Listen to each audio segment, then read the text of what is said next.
내가 너희 모두를 가리켜 말하는 것이 아니니라.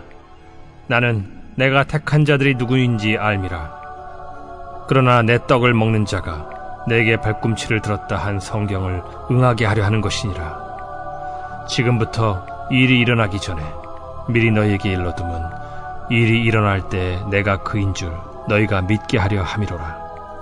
내가 진실로 진실로 너희에게 이르노니 내가 보낸 자를 영접하는 자는 나를 영접하는 것이요 나를 영접하는 자는 나를 보내신 이를 영접하는 것이니라.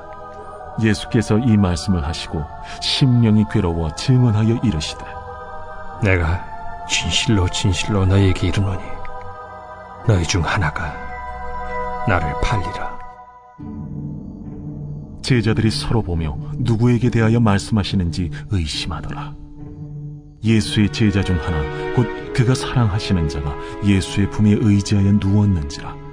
시몬 베드로가 머리짓을 하여 말하되 말씀하신 자가 누구인지 말하라 하니 그가 예수의 가슴에 그대로 의지하여 말하되 주여 누구니까? 내가 떡 한 조각을 적셔다 주는 자가 그니라 하시고 곧 한 조각을 적셔서 가룟 시몬의 아들 유다에게 주시니 조각을 받은 후 곧 사탄이 그 속에 들어간지라. 이에 예수께서 유다에게 이르시되 네가 하는 일을 속히 하라. 이 말씀을 무슨 뜻으로 하셨는지 그 앉은 자 중에 아는 자가 없고 어떤 이들은 유다가 동계를 맡았으므로 명절에 우리가 쓸 물건을 사라 하시는지 혹은 가난한 자들에게 무엇을 주라 하시는 줄로 생각하더라. 유다가 그 조각을 받고 곧 나가니 판더라. 예수님께서 발을 씻겨주시고 모두가 얼떨떨한 마음으로 사랑의 섬김을 누렸습니다. 그런데 갑자기 예수님께서 충격적인 말을 하십니다. 그것도 아주 괴로운 표정으로 말이죠. 내가 진실로 진실로 너희에게 이르노니 너희 중 하나가 나를 팔리라. 제자들은 너무 놀라서 넋이나가 얼어붙었고 그곳에는 무거운 침묵만 돌고 있었습니다. 베드로는 옆에 있던 요한에게 머리짓으로 그게 누구인지 물으라고 요청합니다. 예수님은 요한에게 속삭이듯 작은 소리로 내가 떡 한 조각을 적셔다 주는 자가 그니라고 말씀하셨습니다. 이 말씀을 속삭임으로 이해할 수 있는 이유는 후에 가룟 유다가 떡을 받고 나갔을 때에 27절에서 30절을 보면 다른 제자들은 가룟 유다가 나간 이유를 알지 못했다고 말하기 때문입니다. 가룟 유다가 떡 한 조각을 예수님께 받았을 때에 사탄이 그 속에 들어갔다라고 말하고 있습니다. 이 표현은 철저하게 사탄에게 사로잡히게 된 것을 의미하는 말입니다. 그는 그렇게 자신의 생각과 고집을 꺾지 못하고 결국 은 30에 예수님을 팔아 넘기게 됩니다. 예수님께서는 가룟 유다의 생각과 마음을 이미 알고 계셨습니다. 그 의도와 마음을 아심에도 그와 3년간 동거동락하시는 그 예수님의 마음, 그 마음은 어떠셨을까요? 요한복음 6장에서 예수님은 이렇게 말씀하셨습니다. 내가 너희 12를 택하지 아니하였느냐? 그러나 너희 중에 한 사람은 마귀니라. 제자들은 이 말씀을 쉬이 넘겼을지 모르지만 예수님에 대해 부정적인 마음을 품고 있던 그 가룟 유다는 이 말씀을 그냥 넘기지 못했을 거라 생각됩니다. 우리가 보통 사람들과 대화하다가 뼈 있는 말을 구분할 수 있듯이 가룟 유다만큼은 예수님의 이 말씀을 뼈 있는 말로 들었으리라 생각됩니다. 그러나 그의 관심은 오로지 돈에 있었습니다. 어쩌면 예수님을 따랐을 그때에도 그는 새로운 혁명을 기다리고 있었을지 모릅니다.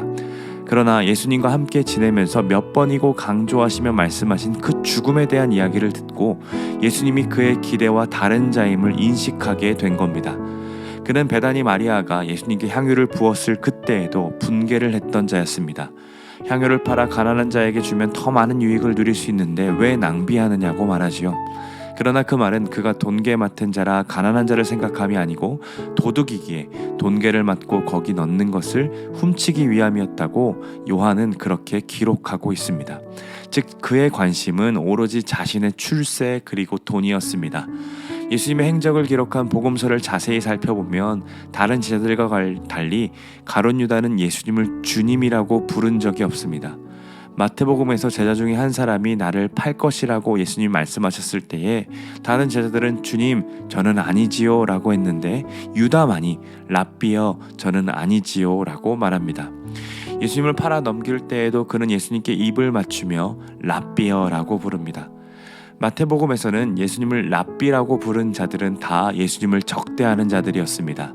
즉 가룟 유다는 겉모습은 명백한 12제자의 모습이었지만 속으로는 물질 제자였고 돈 제자였다라는 거죠.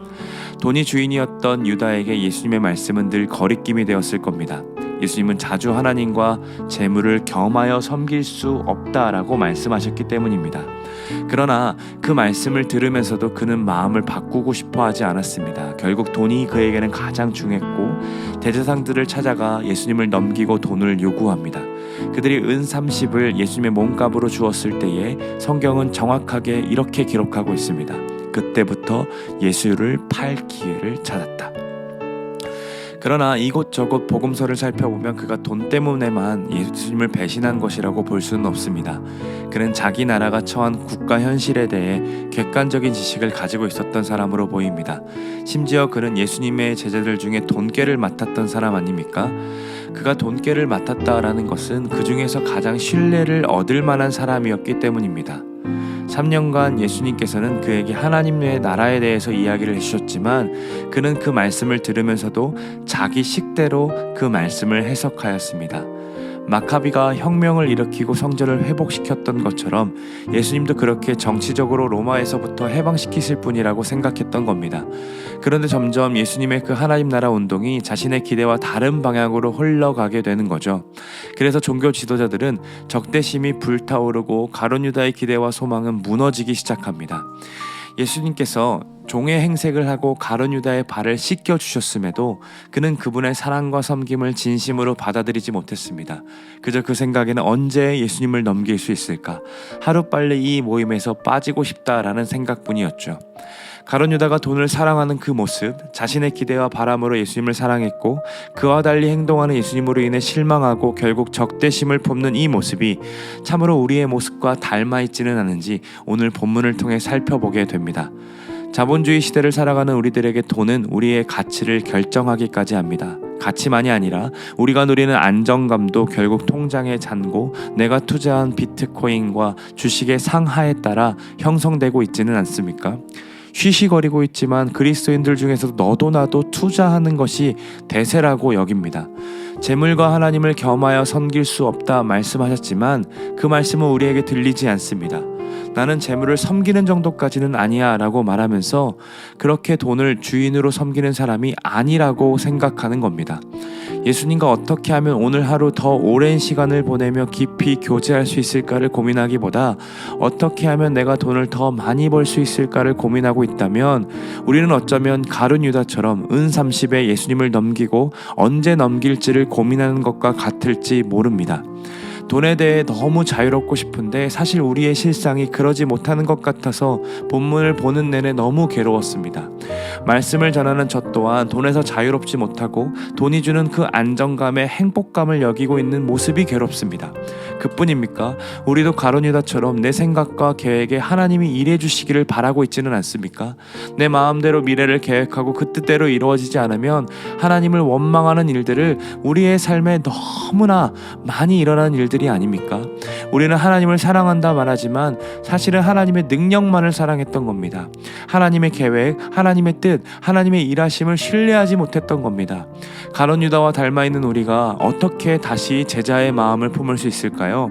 어제와 오늘 본문을 보면서 예수님 마음이 어떠셨을까를 생각하면 진정 21절의 말씀처럼 심령이 괴로우심이 마땅했을 거라고 생각됩니다.